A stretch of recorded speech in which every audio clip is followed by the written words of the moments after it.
చాలా అద్భుతంగా ఉంది. వదిలేస్తే మొత్తం తినేస్తాను.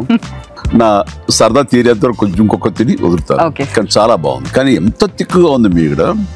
So nice. పులివెందుల జెడ్పీటీసీ ఉప ఎన్నికకు సంబంధించి అసలు పులివెందుల జెడ్పీటీసీ ఉప ఎన్నికను ఒక అసెంబ్లీ ఉప ఎన్నిక మాదిరి మార్చేశారని కనబడుతున్నాయి దృశ్యాలు. అక్కడికి మొత్తం ఇరు పార్టీలు కూడా మోహరించేశారు. అక్కడ ఎలా చూడాలి అసలు దాన్ని? ఇప్పుడు ఉప ఎన్నిక ఎందుకు?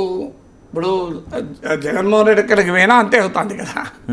మీకు బంగారుపాలెమైనా అంతే అయింది, మీకు గుంటూరు మిర్చి ఆడైనా అంతే అయింది, పొగాకు రైతైనా అంతే అయింది, ఎక్కడికి పోయినా అదే కదా. ఇప్పుడు ఆంధ్రప్రదేశ్ను నిట్ట నిలువున 2 పార్టీలుగా చీల్చేశారు. ఆ 2 పార్టీలుగా ఎంత భయంకరమైన చీలికంటే అందుకే అంటున్నా, ఆంధ్రప్రదేశ్ 2 పార్టీలు, 2 నాయకులు, 2 కులాల మధ్య చీల్చారు. ఇది ఈ స్థాయికి 2 కాకపోతే దానికి అదనంగా ఇంకో 3వ కులం అనుకుందాం. కంప్లీట్గా చీల్చేశారు. ఇది పార్టీ సొసైటీస్ అనే కాన్సెప్ట్ ఉంది పొలిటికల్ థియరీలో. అంటే పార్టీ రాజకీయాలు ఎప్పుడు కూడా సమాజాన్ని యునైట్ చేయాలి. సమాజాన్ని నిట్ట చెలువున గ్రామ స్థాయి వరకు, కుటుంబ స్థాయి వరకు ఈ పట్ట ఆ పట్ట అంటే there is no other world, you are only 2 worlds, A TDP, B YCP, C లేదు. నువ్వు సిలో ఉండడానికి ఆస్కారమే లేదు. ప్రపంచం 2 రకాలు.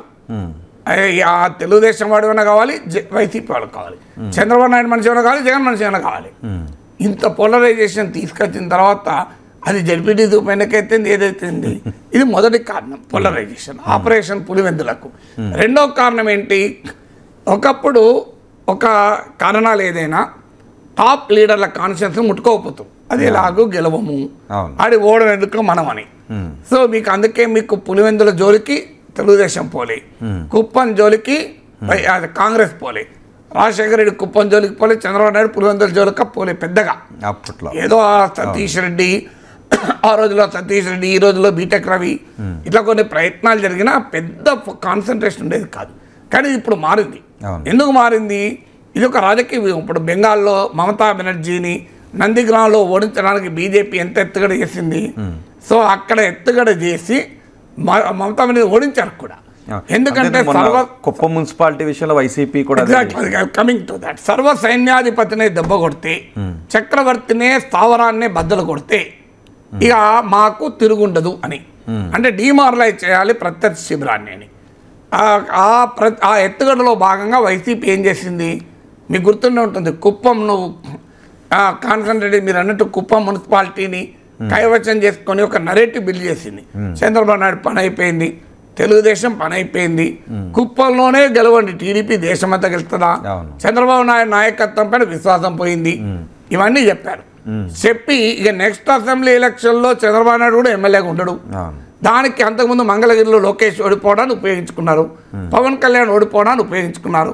పవన్ కళ్యాణ్ 2 సీట్లలో పోటీ చేస్తే అక్కడికి మెయిన్ లీడర్లను పంపించారు. ఇప్పుడు కూడా మొన్న కూడా పవన్ కళ్యాణ్ ఎక్కడికి పోతే అక్కడికి అవినాష్ రెడ్డో మిథున్ రెడ్డిలో పోయి పవన్ కళ్యాణ్ గెలవనియద్దు, ఈ రకమైన ఎత్తుగడ వేసి భరత్ అని కుప్పంలో నాయకుడు, వైసీపీ నాయకుడు, ఈయనను గెలిపించని ఈయన మంత్రి చేస్తాం. సో ఇన్ని ఆపరేషన్ కుప్పం చేసినప్పుడు జగన్, చంద్రబాబు నాయుడు వచ్చాక ఆపరేషన్ పులివెందులు జరగదా? అందుకని ఇప్పుడు అది జరుగుతుంది. సో నువ్వు స్వయంకృత అపరాధాలు ఇవన్నీ. అయితే సమస్య ఏంటంటే ఇన్ని చేసి జగన్ సాధించింది ఏంది? కుప్పంలో ఓడిపోయాడు, చంద్రబాబు నాయుడు ఓడించలేకపోయాడు, లోకేష్ 95,000 మెజార్టీతో, పవన్ కళ్యాణ్ భారీ మెజార్టీతో. సో ఈ ఆపరేషన్ కుప్పం ఏం చేసింది? ఆపరేషన్ తిప్పలు తెచ్చింది జగన్కు. ఇప్పుడు తెలుగుదేశం కూడా జగన్ ఏ తప్పులైతే చేసి ఓడిపోయాడో మేము కూడా అవే తప్పులు జాగ్రత్తగా చేస్తాం, ఇంకా వేరే చేయం. అప్పుడు చంద్రబాబు నాయుడు జైల్లో పెట్టాడుగా జగన్, ఇప్పుడు మేము జగన్ జైల్లో పెడతాం. అప్పుడు అచ్చెన్నాయుడు జైల్లో పెట్టాడు, కొల్లు రవీంద్ర జైల్లో పెట్టాడు కనుక మేము ఇప్పుడు జోగి రమేష్ను జైల్లో పెడతాం, ఇంకోటి జైల్లో పెడతాం. అప్పుడు చంద్రబాబు నాయుడు బయటకు వస్తే అల్లర్లు చేసినాం కదా, ఇప్పుడు మేము కూడా జగన్ బయటకు వస్తే అల్లరి చేస్తాం. అప్పుడు జగన్మోహన్ రెడ్డి ఏ తప్పులైతే చేసి నష్టపోయాడు, ఆ తప్పులన్నీ మేము కూడా రిపీట్ చేయకపోతే ఎలా అనే పరిస్థితిలో తెలుగుదేశం ఉంది. So I leave it to them ఏం జరుగుతుంది.